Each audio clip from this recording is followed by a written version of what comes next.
Good evening, hope you're well. First of all, big thank you to everyone who's been following us on the Instagram pages. We've just passed 3,000 followers, which is a huge achievement. And thanks for all the love again on the page and the group as well. We really appreciate it. Just a very quick video this week, just a matter of minutes, thankfully you'll be glad to know. One of the things I was asked on Instagram if I have some Wellingtons when we did a bit of a Q&A a few weeks back. And as the shed is like Beirut at the moment, I've managed to dig out two. But I thought I'd do a little bit of a feature on the really great casting that is the Corgi Catalina as well. So just have a quick run through of the aircraft we got to start with. First of all, we've got the Maltese Special Ops Wellington, as you can see in the dark and green and grey camo.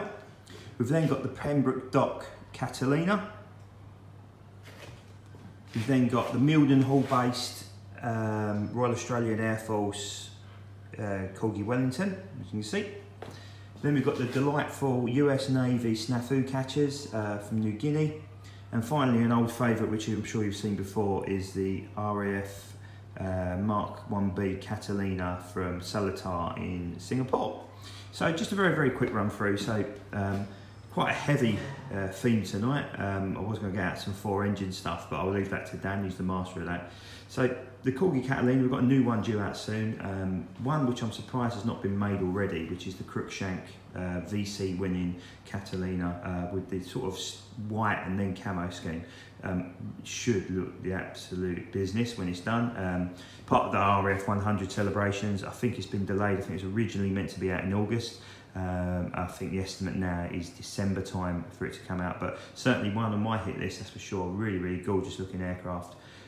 Just to sort of go over the Catalina, it's all really quite different. So this one here is the Singapore based one. As you can see, it's not got a gun turret at the front. And if you also look at the wheels, I don't know if this is just an RAF thing or whether it's an old mould. The wheels there sort of clip in. They're not the most stable things. You sort of push them in and hope for the best that it sort of stays put. But if we look at snafu catchers, you can see there that it's actually a much more detailed wheel well, much sturdier undercarriage. And as you can see, the wheels come out probably about close to an inch further than the others do. And it's just a much more stable platform. But looking at this US Naval one, this one's actually preserved in the USAAF Museum at Dayton in Ohio. And it's, it's been preserved. It's from New Guinea in 1944. It was a search and rescue aircraft. But really does look the business in the blue. I've got another Catalina at my mum and dad's, which is a very early model, which is the Pearl Harbor, the anniversary Pearl Harbor one. Really nice looking aircraft. So I'm lucky to have two of each. Really want to get the Crookshank one though. I think it's a really unusual scheme as well. The other Catalina I've got is this one, the Pembroke Bay one. Goes nice with the Sunderland. If you had watched a video further down the line about Coastal Command stuff, which I did a couple of months ago now. I didn't have this one out at the time because it was buried in the shed. I used the Seletar Catalina, but it will make a nice sort of accompany. It will help accompany the Sunderland when I do my Coastal Command theme. When Man Cave is built, and I keep saying that, but hopefully we're on the final stretch now. So just a quick cover of the Wellingtons. I think I've got 6 or 7 Wellingtons. I've certainly got the Coastal Command one, I've got the Merlin engine one, Arthur Robert, which is a sensational looking example.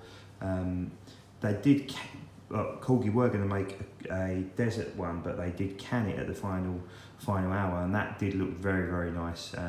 Maybe something for the future, potentially, if they can get their act together. But yeah, this is the Malta one. It goes nice with the Malta theme. You can get a number of Spitfires, you get the Beaufighters from Hobbymaster as well, plus the wonderful Merlins over Malta set. I'm lucky to have both the box set and the Legends style undercarriage down only. So when I do eventually display my collection, I'll probably just keep the Legends set in the box. Sorry, not a Legend set, the actual proper box set, which comes with a patch from the historic aircraft Hurricane when it was recovered as well. So technically I own a bit of Hurricane, not much, but I'll just a little bit. So yeah, nice looking aircraft. Again, no gun turret at the front there, as you can see it's all blacked out. The Coastal Command one, the white one, actually comes with a searchlight similar to that of the Dam Busters Lancs as well, which is a nice looking aircraft. Yeah, so that's that one there, that's the special ops one. And this one is the Royal Australian Air Force Mildenhall example. Not an easy one to find. This is actually Dan's. I'm sure he won't mind me getting it out of the box to take a picture. I've already got another one somewhere in the shed somewhere. but I managed to pick this one up cheap, unboxed for Dan, which I keep meaning to run down to him, and I'm sure he's getting frustrated, but he'll get it soon, that's for sure. Really, really nice looking example with the double gun at the front now, double cannon at the front. Could do with a little bit of a dust, yes, to be honest. But yeah, really nice looking aircraft, as you can see. It's quite unusual. A lot of the Wellingtons come with like a copper style sort of rim there, but this one's got a white one. Nice looking aircraft though. So yeah, go a little bit about the, just a little bit of an overview of the some of the Wellingtons and Catalinas I have. Just sort of the big news really is that we've been chosen by Calibre Wings to do a review on their new Su-24 Fencer. Should be due here in the next couple of weeks. Big thanks to Noel for Calibre Wings for allowing us to do that. Really, really appreciate it. Quite excited by the prospect of doing it. But what I will ask is you guys, if you've got any opinions on it and whatnot, an honest critique as well. It's really important we feed this back to Noel, because it's great that Calibre Wings are engaging collectors and finding out, you know, what we want to see built, and more importantly, what we think that they can do better. And I think a lot of companies could look into that. You know, I've had quite a bit of liaison with Forces of Valour as well, who are now owned by a company called Watersons, who are relaunching this year, and just released a very nice looking Chinook, or 4 Chinooks in fact. So I've been liaising with them, and they've been asking opinions as well, which I think is really, really good to see. And you know, they really want to get it right for the collector. They're not just shipping them out by the busload and, you know, putting profit over the model. They're looking at actually making sure that we, as a collector, get a say in what should be produced and what I think they can do better as well. So yeah, really excited to be doing that. Like I said, when the aircraft arrives, I'll do a full pictorial written review, and I'll probably do a couple of videos on it as well. And like I said, any feedback you guys have, I'll forward straight to Noel, and act on it. So yeah, that's it from me this week. Just keep an eye out for the World Cup of Diecast. I finally got my act together and done the final quarter-final. So it will be the Gemini Spitfire 9 Spirit Kent versus the Corgi XH588 Vulcan in 172.